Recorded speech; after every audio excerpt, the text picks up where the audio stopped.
PSG then, back-to-back champions, defeating Arsenal 4-3 on penalties. Only Real Madrid had done it before, retained the Champions League title. PSG adding their name to that record. Arsenal still waiting then for that first ever win in the Champions League final. For more on this, let's welcome in Stuart Robson joins us, as does Jurgen Klinsmann. Overall, Craig, not a final that will live long in the memory for neutrals, but will, of course, for PSG. Yeah, back-to-back, dominated the game, weren't as creative as they normally are, but that's a lot down to Arsenal, who were very defensive, particularly after they scored. So yeah, it wasn't that great final, and both teams were tired in the end in extra time. You could see that, and that's understandable. But you saw that graphic there just before we came back in with the stats in the game, and how you can argue that PSG weren't the better side. It seems it didn't matter what country you were in, whether you were in the UK or whether you were here, it was Arsenal TV. And a lot of credit to them for defending the way they did. But let's lay it out on the table. When they scored after 6 minutes, they tried to defend their way to the 90th minute. Had it been PSG who scored after 6 minutes, they would have carried on attacking and probing and trying to win the game. And that's the contrast in how these two teams approach not only the final, but approach football. PSG are very progressive at the moment, and yes, Arsenal have won the Premier League, but PSG are very progressive.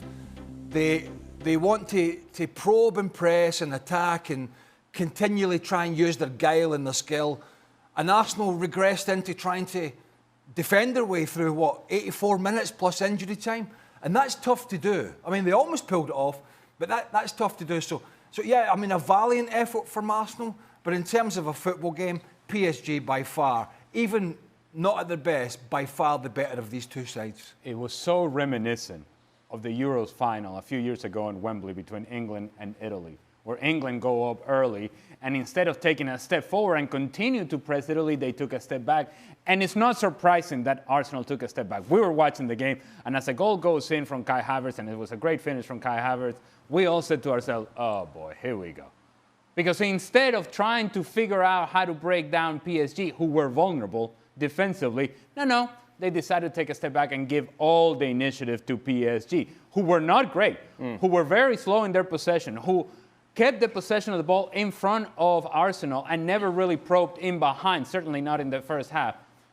And Arsenal were unable to figure out that, you know what? If we take a few chances going forward, we can trouble this back line. Anytime that Arsenal put a ball in between the two center backs of PSG, they allowed the ball to bounce. William Pacho didn't know what to do. Marquinhos was late. And it felt like there was an opportunity to be created. But Arsenal chose not to test that, not to try to expose the vulnerabilities of PSG. They decided to go back to what they think they do best, which is defending. And it has proven to be the case in the Premier League.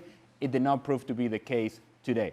Again, to Craig's point, they almost got there, but almost doesn't count. In the end, Arsenal didn't take a step forward when there was a chance to do that. And in giving the initiative to PSG, you run a risk.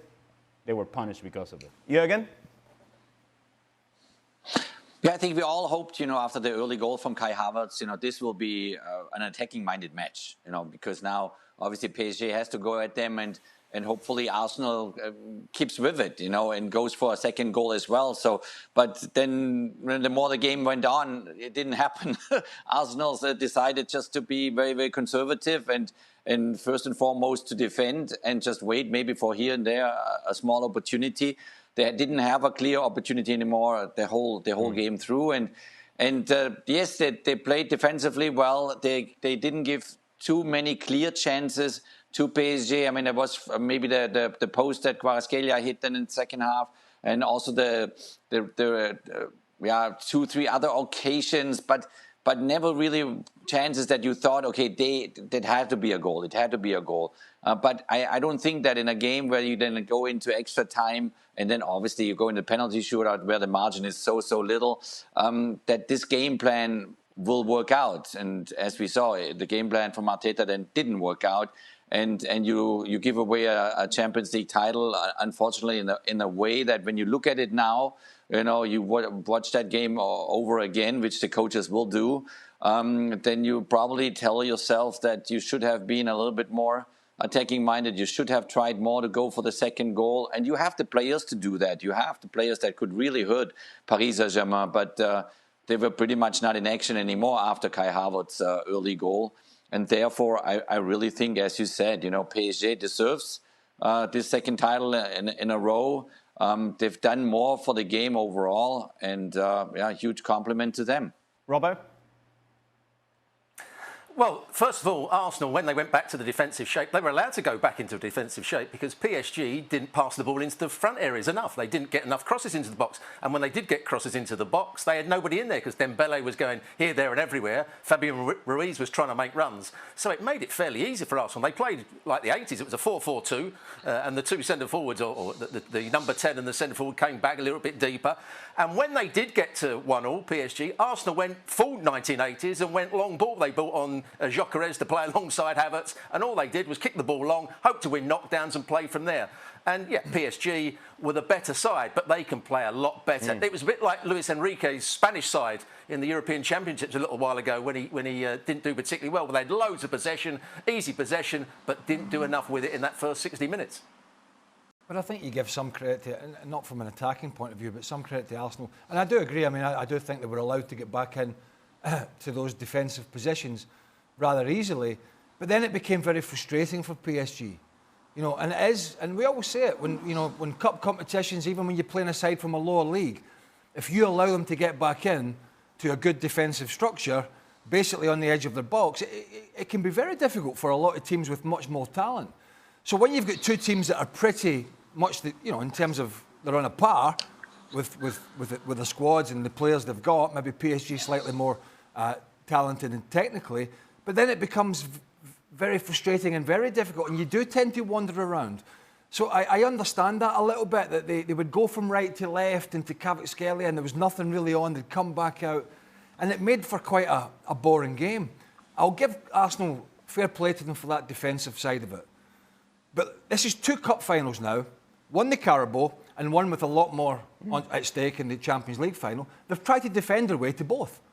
Now, they were horrible against Manchester City at Wembley and lost. And people will say, well, yeah, Kepa played, he made a mistake. But it doesn't matter. They were never even in the game. And they've tried to do it again today. And as Jurgen said, they have a big squad. They have a very good squad, one of the best in Europe, Arsenal. And we saying they can't go toe-to-toe? 70-odd% possession against 20-odd. That's too big a disparity. That's just allowing possession for possession's sakes. You have to narrow that gap a little bit. 60-40, 55-45, just to give yourself more time, more on the ball, more possession with a purpose. Sometimes you'll get away with defending, and your keeper playing well, as David Raya did, and you might win the odd football match against elite level competition. But more often than not, I think you'll lose. And I don't think Arsenal were anywhere near progressive enough tonight, and the plaudits that are coming their way because they tried to defend their way to the Champions League title with one of the best squads in Europe is embarrassing. And to further the point about the difference in possession and how Arsenal was so willing to just forgo the possession, to just give the ball to PSG. From Arsenal kickoff, from their kickoff, their play is to just lump the ball straight up in the air. Now, look, we have managers here in the panel, former managers.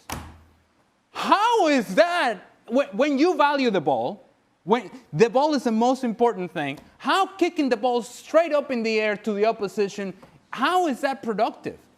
How does that set you up for success? You're already saying, by design, because this is obviously something that has been discussed and this is what we're going to do, Mikel Arteta is saying, we don't want the ball, give it to them. Put it straight up in the air, give it to them, and we're going to sit right here.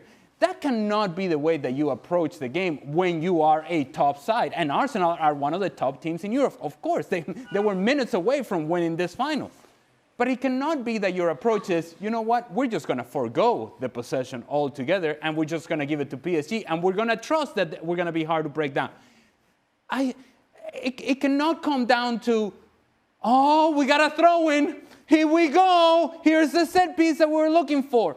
There's got to be more to Arsenal than desperation, set pieces, and just throwing the ball up in the air in order for them to deserve to win this final. If anything tells me why the Premier League has been horrible this year, For the there's been some good games, but mainly it's been quite horrible. Set pieces, long throws, not just Arsenal, a lot of teams, defending deep, worried about getting beat. Was the fact that Arsenal played the way they played? Was the fact that they were reliant on defending? And was the fact that 3 times from a kick-off, they've lobbed it forward like it was a game of rugby? That's embarrassing. They've sat there and said, you know what? Let's just launch a high ball every time we get a kick-off and try and win. That's 1980s football back in England. I mean, it really is. So I don't get it. I don't get where all the plaudits. Yeah, Champions League final, they got there. They were competitive because they were defensive. I don't understand all the plaudits when your game plan, once you get the goal, is to just sit back and allow the best footballing side in Europe, as PSG are, just allow them possession of the football and trying to defend for 84 minutes. To me, that's not an acceptable way to try and win this competition. Robbo, you said you liked the kick-off. That certainly didn't. I think that's great, said it. Back to the 80s football. I mean, it's a ridiculous thing. Mind you, PSG usually kick the ball straight out of play and get the opposition to take a throw in, so they're not a lot better. Yeah. But in terms of Arsenal, how have they regressed so badly over the last... And not in terms of results, in terms of their style of football, from what they were up till probably November, December time, when they were the best team in the Champions League. They were the best team in the Premier League by playing good football, by having good rotation, by having combination play in the front areas. I just haven't seen that. So something in Mikel Arteta's head said around about Christmas, we've got to be far more defensive, we've got to be hard to beat, and we're going to play from there. But at the moment, they're not playing anywhere near as well as they can do in the front areas because they've got good players. They've got a great squad. They can be much better than they are. Jurgen, do you agree? Just 1 second before we go to Jurgen. I think the team selection tells you a lot. I know Jurrien Timbers had some injury problems. He's not fully fit and he's a terrific player. But the fact you're playing 4 centre-backs along the back 4 tells you that you're more worried about... And by the way, Doué and Kvaratskhelia are very good players, brilliant players. But it's telling me you're accepting that they're going to push you back rather than selecting an attacking right-back or certainly a Calafiori at left-back who is going to get forward. He's going to do... And I know Calafiori is also a centre-half, but he's played left-back a lot and he gets forward. And he's naturally getting forward on that side. But the team selection is telling you, right, we are selecting this team to contain, not to try and push back their good players, to sit back and allow them to attack us. That's why he played those 2 fullbacks the way he did. Is that criticism of Arteta fair, Jurgen? Yeah, I think it's fair. I mean, it's not about criticizing Arteta. Obviously, they won the Premier League and then they got into the final of the Champions League. It's huge. But Arteta's mindset the last couple of months changed. You know, he went more into a thought kind of process of not to lose the games and rather make it clear to win the games. And it's basically more about, defending what you already built instead of going for the ultimate titles. And the opponents, they smell that. A team like Paris Saint-Germain, especially a manager like Luis Enrique, they see that, they smell that, they see the formation before the game and said, he's going a little bit more defensive than usual, or than maybe a half a year ago. So he will not take too many risks. So what he was smart today, Luis Enrique, even after the equalizer then through Dembélé, then a penalty, then he didn't open up too much, even if they created far more chances than Arsenal. They played far more proactive in attacking. But also PSG was very, very conservative in a certain way, not to allow Arsenal the space that they maybe were hoping for 1 or 2 counter breaks and then kill the game off. So that's why we saw a quite boring game at the end of the day. But you build a mindset when you go in there with... If it's a not to lose mindset that will carry you on throughout not only the 90 minutes and the 120 minutes, it carries you also then into the penalty shootout. Now, penalty shootouts is obviously big time the mental side of executing your penalty, and it's trained. They train that before the game.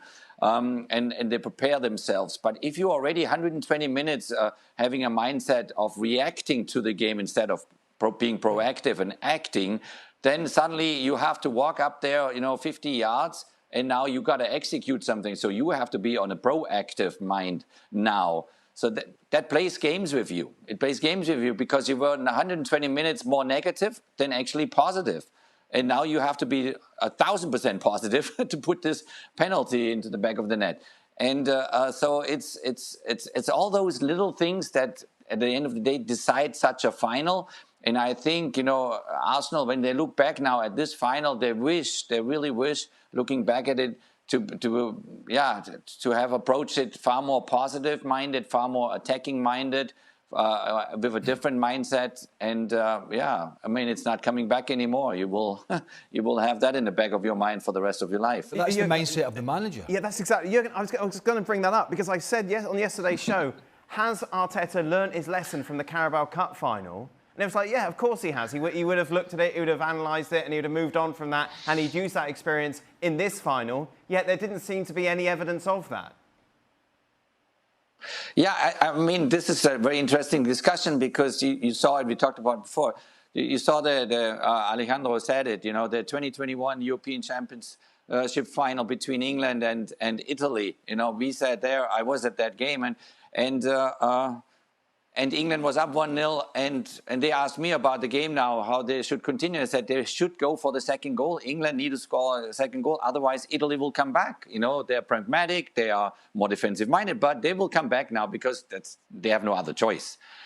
So England decided to basically be more defensive. They pulled back, and what happened? Italy changed their style, became more proactive, which is not really in an Italian culture, but they turned the game around, took it to penalty shootout with a more positive mindset and won it. And this is why, these knockout games, obviously a final is a knockout game. It's a one-off. Like in a World Cup, you have the knockout phase where it's pretty much every game in the knockout phase is a final. I totally believe that you have to be there more proactive, more positive, more attacking-minded, because, as we often say, defense wins championship over the run of 38 games, like in the Premier League now, like Arsenal did. But one-off games are, in my opinion, always decided by teams that are on the more attacking and proactive mind. There's no right and wrong way to win a game of football. There is just not. We can all have an opinion on how a team should play and what you want to watch. But there's no right and wrong way. There's just winners and there's losers. There's good results and there's bad results. But I'll take a PSG Bayern all day, every day. I get up against this. Now it's delivered success in the Premier League. But the frustration for me watching Arsenal, and I don't care who wins win this game, to be honest. The best team will win it, and I think the best team did win it. But watching Arsenal, the frustration from a sort of neutral, objective point of view is there's much more in this team. And I don't say that in a sense that, they've won the Premier League, and I'm not taking that away. But in terms of performance, in terms of the competitive edge in this game today and in other games in England that they've got away with, because you're not playing PSG. You're playing Burnley in the second last game. You're playing Crystal Palace. You're playing sides like that. That's okay. It's all very well doing it then.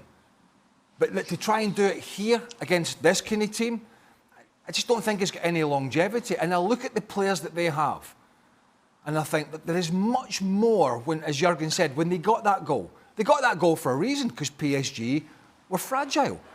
Arsenal could get at them. Arsenal could pressurise them. Arsenal did have some pace to get in behind.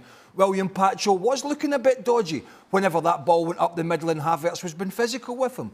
But yet they just regressed back to their norm of the last 3 or 4 months. And that has to be frustrating if you're sitting and you're saying, well, why are we not getting Odegaard on the ball? Why are we not getting Eze and Saka and Declan Rice, who's a very good... Why are we not getting these guys on the ball 30, 40 yards further up the field? Rather than winning the ball back or PSG coughing it up in the edge of Arsenal's penalty box, then you've got nowhere to go. You basically got a front man who's come back in to help in Havertz, and you haven't got an out ball. You can't win the ball back in the edge of your box with everybody defending, and if you hit a 30, 40-yard ball, it's coming straight back. So when you're defending as deep as they were, with as many as they were, when you win it, there is nowhere to go unless somebody takes it on a 50-yard mazy run, which is very unlikely. It's such a frustrating way to watch Arsenal play, and in today's evidence, it just hasn't been successful. I don't say this lightly. and I'm not trying to be funny in any way, shape, or form. How is this Arsenal team and Mikel Arteta and his decision-making process any different than Atletico Madrid and Diego Simeone? This is the approach. And it's the same, I'll make the same argument and the same issues that I have with Diego Simeone and Atletico Madrid is you're not going to win by being afraid. In order to beat a team like PSG, you got to go get it. You got to go take it away from them. You can't just be afraid. We can call it conservative, but that's being friendly. Once you start backing up, you're no longer being conservative. You're no longer being pragmatic. You're no longer being, in some way, defensive-minded. You're afraid. You're afraid to get out. You're afraid to confront further up the field because you're afraid that if you lose the ball in a bad area, your guys, who are essentially some of the best players in your team, are not going to be able to defend in 1v1 situations against some of their attacking players. Again, to beat PSG, the defending champion, with all this talent, you got to go get it. You got to go get it. You can't be back here and then say, we're just going to hope that we can close this out. Hope is not enough. I feel we're kind of the outliers here in a sense, and I think we're okay with that. And I'm sort of putting everybody in the same pot here. But I think the narrative in the UK, and certainly the narrative here on the host broadcaster, I get a feeling they'll be sitting right at this moment kissing Arsenal's backside. And, you know, great to get to your Champions League. Yeah. And winning the Premier, that's fine. But let's not, if we're doing our job honestly, and I think we are, and I think we're being fair about it, is just try to defend your way there, like Greece in the Euros, who had massive success, but nobody wanted to watch them. They won the damn thing. How they did it was a German coach, actually. But it was the worst thing to watch you've ever seen. Now, that's not Arsenal, and it wasn't that bad. But it's certainly not good. It's certainly not good to watch. And I don't think you should praise somebody for getting to the final and basically parking the bus on the edge of the box and try to defend your way to the victory or defend your way almost to penalties, which is where it went to in the end, and then go back, as most of them will, and I'll tell you what the narrative will be over the next 48 hours. The referee denied us a penalty. The referee denied us that. The referee denied us this. And it'll be everything else apart from what Arsenal didn't do, which was didn't go and try and grasp this Champions League. They were last in it in, 2004? 22 years, yeah. 2004. Well, they were very unlucky because Lehmann gets sent off and that game just went away from them. They could do nothing about that. Today, they could do something about this game. It was 11v11. PSG were not quite at their best, and they sat back and waited for PSG to hand them this Champions League rather than go out and try and win it.